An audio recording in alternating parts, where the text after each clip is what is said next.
coming all close to her like that? Why are y'all getting all close?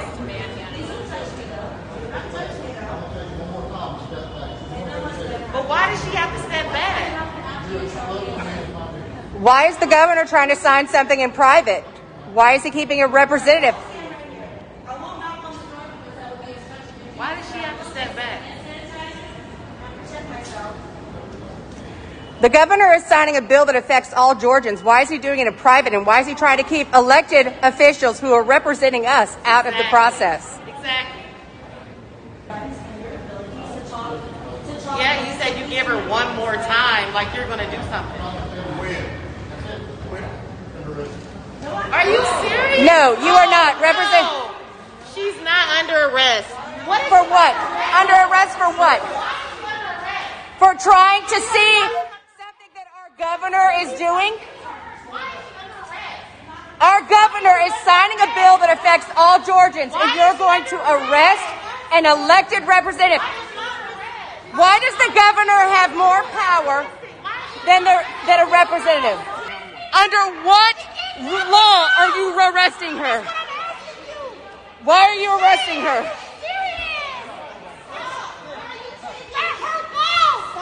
Why are you arresting her? Tell us now. Why are you arresting her? Cite it. Give me a reason why you are arresting her. Give me a reason why you are arresting her. All right, guys. So as you can see there, that is Georgia legislator Park Cannon, who is literally getting arrested, and Democrats are losing their minds over the new voter suppression bill from Georgia, okay, that Brian Kemp signed into law. And again, guys, Democrats are going crazy over this. They're calling this Jim Crow. They're accusing this of being racist. They're saying that it is taking us back to the 1920s and 30s where there was like legit voter suppression. I'm talking about really legitimate voter suppression. And obviously, guys, like a lot of this stuff, you know, I actually read what was in the bill, okay, some of the key provisions to try to see for myself as a black person, do I think that this is racist? But I'm going to preface my analysis of some of these key provisions and tell you guys that I understand the political game, okay? The Democrats think that they have a majority of the people in this country, okay? That's what they believe. And because they believe that, they want as many people to vote as possible, okay? Because the more people that vote, because they believe that more people will vote Democrat, they believe that most people in this country are, you know, Democrats or vote more liberal. They try to make it as easy as possible, okay? They try to go out of their way to not take the time to make sure that votes are being counted properly and that things are being done correctly, or make the pathway to citizenship easier for illegal immigrants so they get the right to vote, stuff like that, right? Like, they typically try to expand their voter base as much as possible. Now, Republicans, on the other hand, they understand that the Democrats want as many people to vote as possible, right? And that the more people that vote, the more chance they have of losing, okay? And because of that, they are incentivized to basically make it harder for people to vote and to scrutinize the vote as much as possible to make sure that the votes are legitimate, which I 100% agree with, right? At least in terms of scrutinizing the vote as much as possible. I 100% agree with that, right? Voter ID laws, I think, are common sense. I think that you definitely should have an ID and be able to properly identify yourself when you're voting in an election, because you're voting for people who are going to make decisions about this country, right? I mean, even third world countries have these requirements. I mean, it's really common sense. And the Democrats have this incentive to basically have loose scrutiny, because Democrats know that it's a numbers game. The more votes that are counted, the more likely they are to actually win. Okay, it's a numbers game. And just so you guys know, I'm not just making this up, let's listen to John Kasich, who's a Republican, who, you know, a lot of you guys probably don't like, but as an established Republican politician, he will have insider knowledge on the political strategy here. So let's take a listen. And that isn't right. have them show some form of identification, but doesn't have to be a picture. That apparently is in that, along with limiting voting on Sunday, which is also, I don't like either. Let people vote. So then what is going on here? I mean, you're still a Republican, right? There are some people who come on to say that. Yeah, a very good one. So then what's going on here? Is this voter suppression? What I think, Don, is that with Republicans or some people do this because they're worried about the integrity of the voting. Okay, some feel that way. Others probably believe, and I've actually heard it said in some quarters that, if too many people vote, we can't win.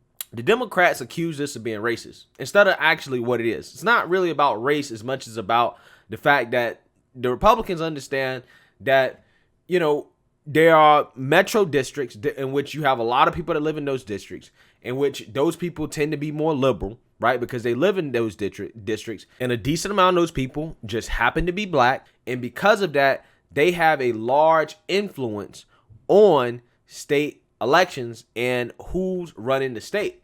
Okay. And because of that, that could carry over into more rural areas in which you have more Republican and more conservative voters.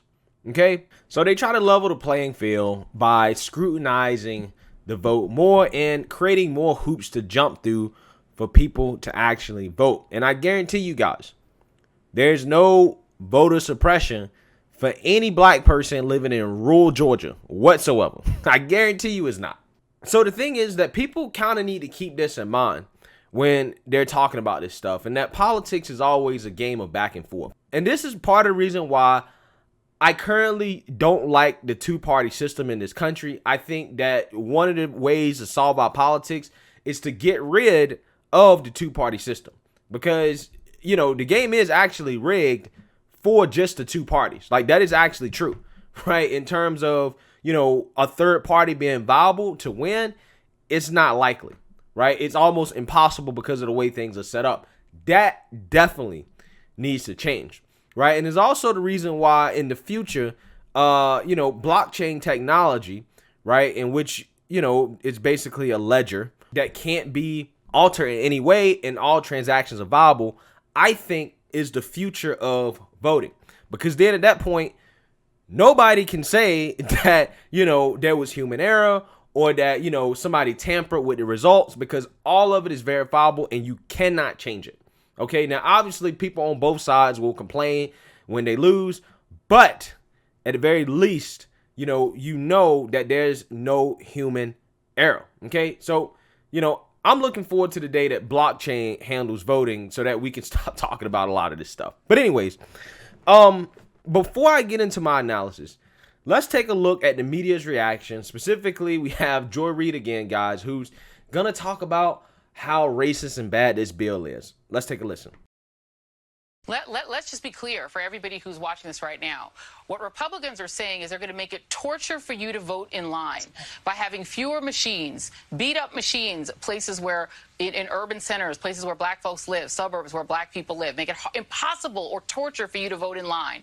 And then they're going to make it impossible for you to vote by mail. They're going to lock off every way that you can vote. And then even if you survive all of those restrictions and you finally get your vote in, then they're going to say, ways out. We're just not going to count what you did because we don't like who you voted for, so we're just going to give it to the other guy. This is the end of democracy in America. This is the beginning of the South Africa strategy. This is minority rule. This is saying we will rule over the objections of the majority of the American people. This is the most serious thing that we've seen happen since the January 6th siege. It's another kind of siege. It is absolutely bizarre, and it is I won't say it's un-American. It's probably kind of in a way.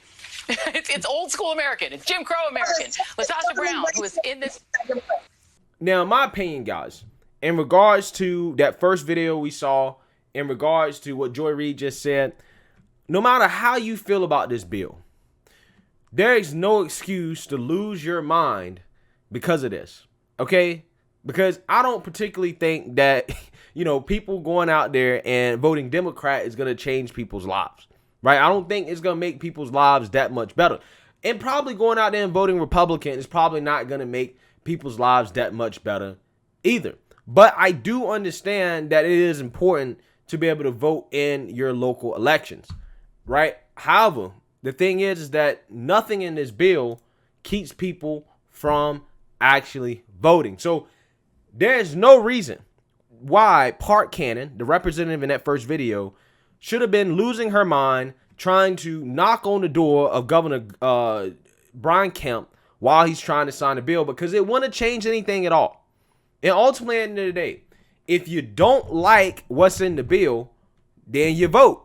And you got 2 years to prepare. You got 2 years to get ahead of the game, to adjust your strategy in order to beat it. So then you can vote in the Democrats who will magically overturn all this stuff and make your life better.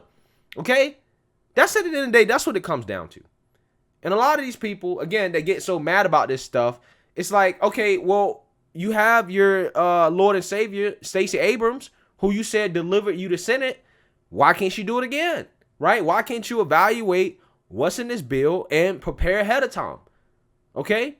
And with that being said, guys, the anger in and of itself is not a good thing for the Republican Party, right? It's not. Okay? Because it will encourage more people to go out and vote. That is what will happen. And that is the downside of these new laws that the GOP implements, especially when they put things in here that aren't necessarily about voter ID, right? The downside is that they can use this stuff to get people angry, right? And to use racism to get more people to actually go out and vote, which could end up basically being a double-edged sword for the GOP come 2022. Because like I told you guys, nothing in this bill is actually keeping people from voting. Okay, it might make it more annoying to vote. You might have to jump through more hoops, but it's not keeping people from voting.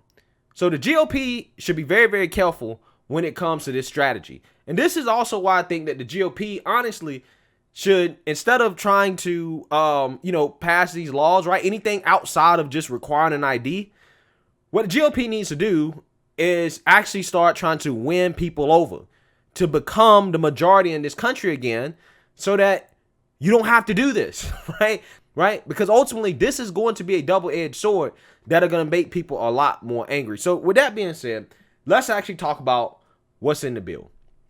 So the final version of the bill did not include a proposal to end no excuse absentee voting or eliminate souls to the polls. So people can still vote absentee, and they didn't eliminate souls to the polls, which is basically voting on Sunday, which is supposed to be a, pro-black voting initiative.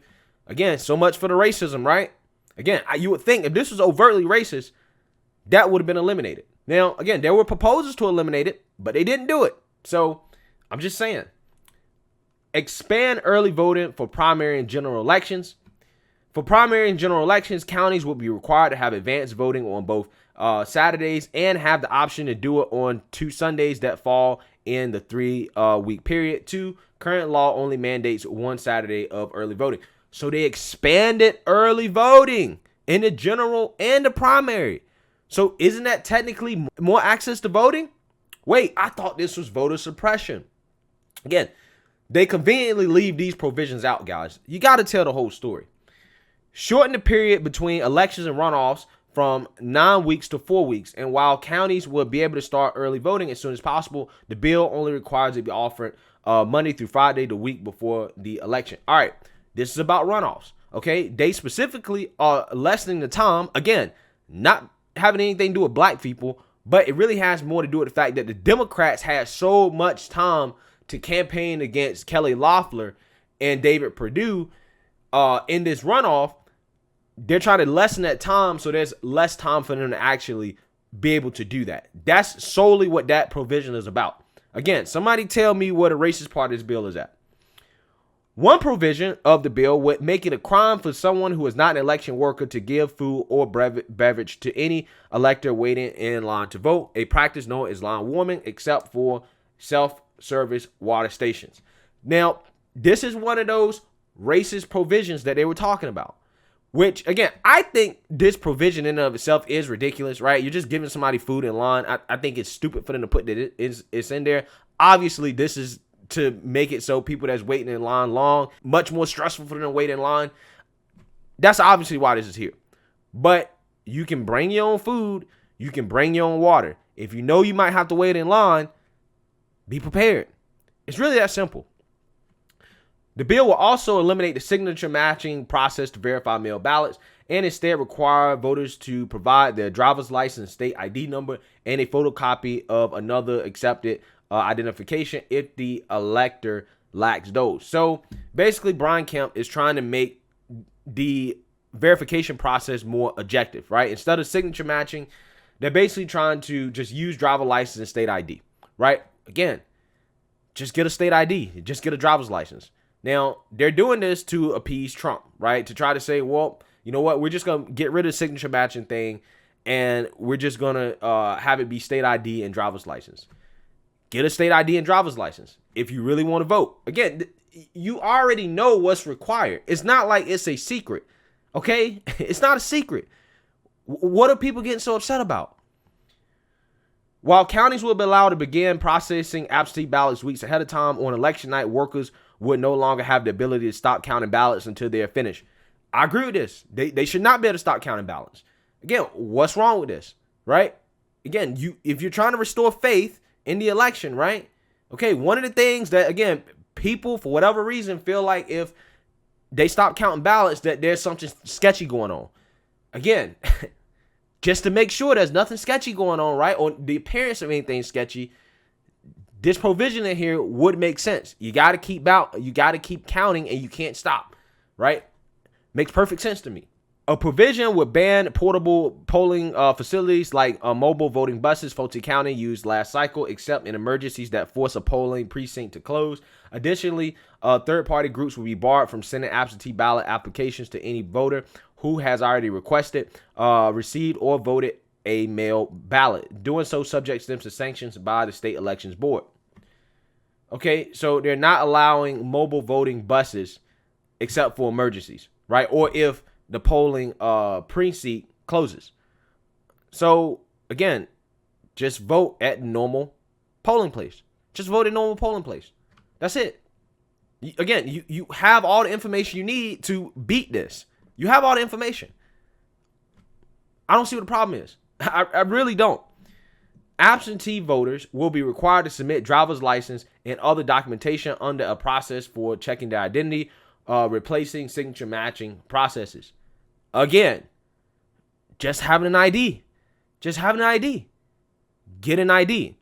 Again, you got all these millionaires like LeBron James and borderline billionaires that think that voting is so important, that voting Democrat is so important. Cool. Help people get IDs. If people get IDs, then they can vote. What's so hard about black people getting IDs? If you know this is a requirement, you got 2 years to prepare. You got 2 years to prepare. Again, the whole, this is disenfranchising black people. This is Jim Crow. It's so overblown, man. Because if this, I'm going to tell you something. What voter suppression actually is you cannot vote, right? You're not voting. We're closing down your polling station, or that you don't have a polling station, or, you can't, I mean, come on now. This stuff, that's not what this is. This is, we're going to have to make you jump through extra hoops to vote, right? In terms of verifying your identity, right? They expanded early voting on the weekends. Like, come on, man. Come on. So there you have it, guys. Those are the so-called Jim Crow provisions in this new bill that the Democrats are whining and complaining about so much. And I just went through what the ones I thought were the most important ones. Obviously, there's more in there that gives the legislator more control over local elections. Democrats claim that's going to give the state legislator the right to overthrow the local elections. I don't buy that, right? But I just went over the provisions that I thought were specific to just voter suppression and the racist laws that they're talking about. So here's the thing, man. I don't think that this is something that is worth getting so upset about, right? That legislator that got arrested, that's on you. You probably should not be knocking at the governor's door for a bill that's going to be signed that you can't change. You're better off, if you feel like it's that important, just preparing. Because, again, your Lord and Savior, Stacey Abrams, right? She got the master plan. So just vote. Turn out in 2022. Then you can change those laws if it's so important to you. But making this big fuss about racism and voter suppression, honestly, I just think it's overblown, man. I really do think it's overblown, right? So, that's my opinion on that, guys. I want to just, go over it and give you guys my opinion. Let me know what you guys think. Make sure you like, comment, and subscribe. Most importantly, share a Black conservative perspective. Peace.